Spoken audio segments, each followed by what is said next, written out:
요즘 아주 뜨거운 이야기가 하나 들리는데요. 바로 NFT입니다. 이재명 대체 불가 토큰으로 대선 자금 모은다라고 하는 기사가 나왔습니다. 자, 이제 NFT라고 하는 이 약자로만 돼 있어서 이게 도대체 뭔지 일반인들은 알아보기 힘든데요. 그걸 이용을 해서 대선 자금을 모은다라고 하는 기사가 나왔습니다. 보통 우리가 뭔가 대체가 가능할 때는 이렇게 펀지블이라고 하는 이런 영어 단어를 사용하는데요. NFT는 반대로 Non-Fungible Token이라고 해서 대체 불가능한 토큰이라는 뜻으로 사용이 되고 있습니다. 이 토큰이라고 하면 요즘 세대들은 잘 모를 거예요. 버스 탈 때 이렇게 회수권, 토큰 이런 것들을 사용하긴 했었는데 무언가를 바꿀 수 있는 어떤 권한을 토큰이라고 부르기도 합니다. 그리고 영어 사전에서 찾아보면 기념품이라는 뜻도 있거든요. 그러니까 뭔가 바꿀 수 있는 무언가의 증표 이런 뜻으로 생각을 하시면 됩니다. 자, 이렇게 정의를 해놓고 나서 보면 뭔가 바꿀 수 없는 무언가를 표현할 때 NFT라는 걸 사용하는구나 라고 생각을 할 수도 있겠는데요. 한번 만들어 놓긴 했는데 이거는 어딘가 유일한 값이 있다라고 하는 것들은 전부 다 Non-Fungible Token이라고 얘기를 할 수가 있습니다. 지금 왼쪽에 나와 있는 이 그림 있죠? 네, 굉장히 화제의 그림이었어요.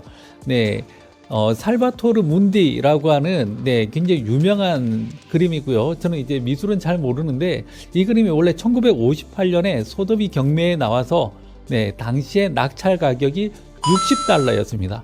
60달러면 우리나라 돈으로 한 7만 원 정도 되는 그림이었어요. 근데 다빈치의 그림들이 이제 중간에 많이 소실된 부분들 그런 것들 때문에 이게 진품이 아닐 거야 라고 해서 7만 원에 낙찰이 됐던 거죠. 근데 추후에 다빈치 전문가들이 모여가지고 이제 열심히 분석을 해본 거죠. 그래서 최신의 장비와 최고의 기술로 이렇게 분석을 해봤더니 기존에 있는 다빈치 그림에서 사용했던 어떤 물감 그리고 나무 목재 이런 것들하고 일치한다라고 해서 이거 진품이라고 결정이 난 거예요. 진품이 되자마자 갑자기 경매가가 오르기 시작했고요. 미국 달러 기준으로 도대체 저게 공이 얼마입니까? 4억 5천만 달러에 낙찰이 됐습니다. 대박도 이런 대박이 없죠. 자, 이렇게 된 거에는 가장 중요한 건 뭘까요? 이게 진품이라고 누가 인정을 해주기 때문에 진품에 대한 가치가 갑자기 올랐던 겁니다. 디지털 자산 같은 경우에도 뭔가 이게 제일 최초로 나온 그리고 이 이미지 혹은 이 파일 그리고 이 목소리가 진품이다라고 증명을 하기 위해서 뭔가 고도의 기술이 필요하겠죠. 이때 사용하는 기술이 바로 블록체인 기술입니다. 자, 여러분들은 블록체인 기술 많이 들어보셨죠? 비트코인, 가자, 떡상 이런 단어들이 떠오르실 텐데 블록체인의 원래 목표는 위변조 방지 기술입니다. 하나하나의 기술들을 다 연결을 해서 작업하는 내용들이 어떤 장부에 잘 기록이 되고요. 기록된 내용들이 변경이 안 되게끔 그리고 누군가가 변경을 하게 되면 바로바로 티가 나게끔 해서 위변조 방지를 하기 위한 기술이 바로 이 블록체인이다 라고 얘기를 할 수가 있는데요. 이 블록체인 기술을 이용을 해서 NFT를 어떤 파일이나 이미지나 동영상에 싣는 작업을 민트라고 하고요. 그 행위 자체를 민팅한다라고 표현을 합니다. 화폐를 주조하는 민트라는 단어를 이제 NFT에 사용을 하고 있는 거죠. 아니 컨트롤 C만 하면 되는데 그리고 V키만 누르면 바로 복제가 되는데 그걸 왜 살까라고 생각을 할 수도 있겠지만 그게 바로 어떤 최초라는 것을 나타내기 때문에 의미가 있고요. 그 자체로 어떤 희소성이 있다는 거죠. 지금 현재 이 NFT를 거래할 수 있는 사이트가 있는데요. 여기 보면 이제 오픈시라고 하는 이 사이트가 있죠. 지금 원숭이의 그림이 있는데 저 그림이 지금 현재 민팅이 되어 있어서 지금 사이트에 올라왔고 지금 거래가 되고 있는 모양을 볼 수가 있습니다. 지금 금액 자체는 이더리움으로 결제가 가능하게끔 되어 있고요. 결제를 하고 나면 저 그림에 대한 소유권이 제 계정으로 이제 바뀌게 되는 거죠. 이 모든 기록들은 블록체인에 의해서 투명하게 남겨지게 되는 겁니다. 자, 그런데 또 재밌는 사실이 하나가 있었는데요. 캐나다에 있는 두 젊은이가 이 NFT가 지금처럼 이렇게 어느 정도 표준화되기 이전에 재밌는 프로젝트를 했었어요. 여기 보면 사람의 이미지가 굉장히 많이 있죠. 그래서 약 10,000개의 이미지를 모아서 이걸로 NFT를 만들었어요. 그래서 정확하게 지금의 기술의 NFT의 전신 정도가 되는 기술로 NFT를 만들었고요. 이렇게 해서 10,000개 중에서 한 1,000개 정도는 이제 개발자들이 갖고요. 그리고 9,000개를 무료로 풀었던 거죠. 그래서 이 NFT로 인증되어 있는 이 이미지들을 사람들이 아까 봤던 그런 사이트에서 이런 식으로 거래를 하기 시작을 한 겁니다. 자기가 마음에 드는 이미지를 사기 위해서 사람들이 돈을 쓰기 시작한 거죠. 이 중에서도 이제 가장 유명한 그림이 바로 이겁니다. 샵 7523번이라고 붙어 있는 이 이미지인데요. 저 픽셀 단위로 붙어 있는 저 이미지 하나가 140억에 거래가 되었습니다.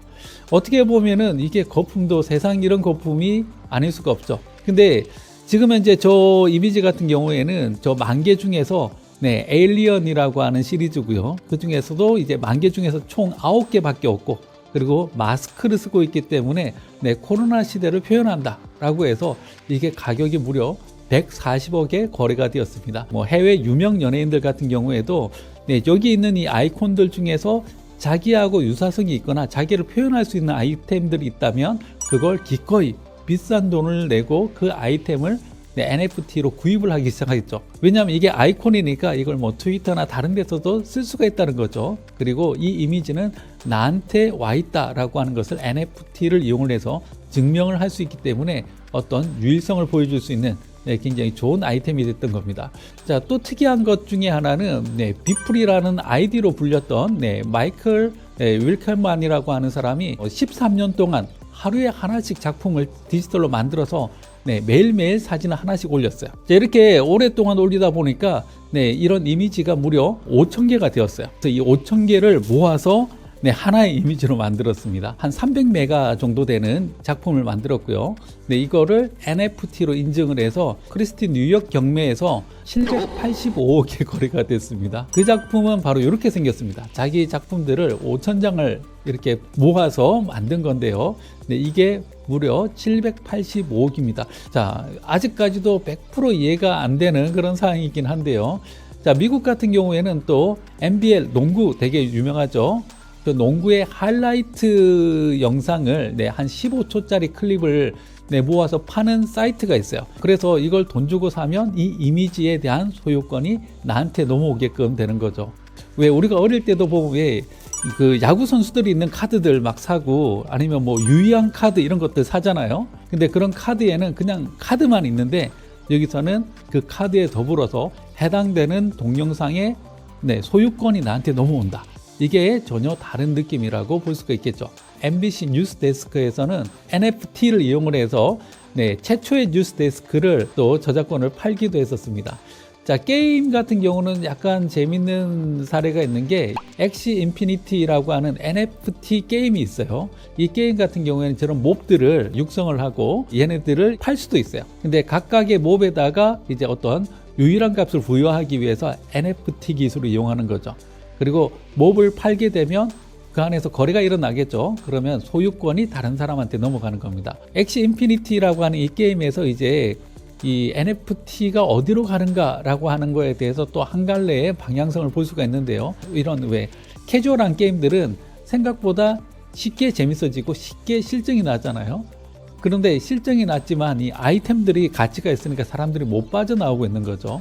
그래서 어느 순간부터는 이제 게임보다 아이템의 가치에 의해서 진행이 되다 보니까 이 아이템을 빨리 이제 수익 실현하고 빠지려는 사람들이 생기기 시작하는 거예요. 그러면서 이 가격이 한꺼번에 이렇게 훅 빠지는 그런 현상들도 나타나고 있습니다. 그래서 지금 현재로서는 이 NFT만 붙이면 뭔가 전부 다 떡상할 것 같지만 또 어떻게 보면 이게 또 과잉 공급되거나 아니면 이 자체로서의 어떤 한계에 부딪히게 되면 또 가격이 어디로 갈지는 모른다는 겁니다. 그래서 덮어놓고 묻지마 투자 이런 것들은 적당하지 않다라고 말씀을 드릴 수 있을 것 같습니다. 자, 그러면 정치권에서는 왜 NFT를 이용을 한다라고 얘기를 할까요? 제가 몇 가지 아이디어를 생각을 해본다면 NFT를 이용해서 선거 자금을 모집한다? 이렇게 생각을 할 수가 있겠죠. 사람들한테 뭔가 선거 자금을 모으고 거기에 대한 선거 자금을 이렇게 기부를 했다라고 하면 기부 인증서를 NFT를 이용을 해서 발행을 하는 겁니다. 자, 지금 화면에 보면은 여러 장의 사진이 있고 각각의 고유 번호가 있겠죠. 샵 1번부터 시작해서 만약에 샵 100번까지 이렇게 만들어 놓고 이 이미지들을 NFT를 붙여서 사게끔 하는 겁니다. 요 이미지 하나에 일단은 10만 원씩에 판다라고 생각하면 100장을 발행하면 1,000만 원 정도 기부금이 들어오는 거죠. 첫 번째 방법은 현금으로 네, 정치 지원금을 받고 네, 거기에 대한 인증서를 NFT로 소유권만 이전해주는 네, 그런 방법도 고민을 해볼 수가 있을 거고요. 예, 두 번째 방법 같은 경우에는 이더리움을 이용을 해서 바로 결제를 하게끔 하는 그런 방법이 있을 수가 있습니다. 아직까지 어느 방법을 선택을 할 건지 구체적으로 나온 건 없어요. 네, 그런데 아마 이 두 가지 방법 중에 하나가 되지 않을까라는 생각이 듭니다. 이 NFT를 만들기 위해서는 네, 기본적으로 이더리움이 필요한 케이스고요. 이 이더리움을 이용을 해서 민팅을 해서 NFT를 만드는 게 지금 현재 알려져 있는 가장 쉬운 방법 중에 하나입니다. 지금 이제 대선 후보들까지도 이런 NFT 그리고 각종 이제 4차 산업과 관련되어 있는 기술들을 활용하려고 해서 네, 민심을 이렇게 잘 끌어안으려고 하는 노력들이 있는데요. 이런 노력들이 잘 흡수되고 기술 속도가 워낙 빠르기 때문에 네, 오히려 규제나 아니면 정부 정책이나 이런 것들이 오히려 현대의 기술을 못 따라오는 그런 경우들도 많이 생기는데요. 네, 이번 기회에 그냥 보여주기 식으로 이렇게 하는 게 아니라 정말로 이런 기술들을 어떻게 대할 건지 진심으로 네, 다가서는 네, 그런 미래가 있었으면 좋겠습니다. 자, 오늘 주제는 여기까지고요. 다음번에 더 재밌는 주제로 찾아뵙도록 하겠습니다. 네, 감사합니다.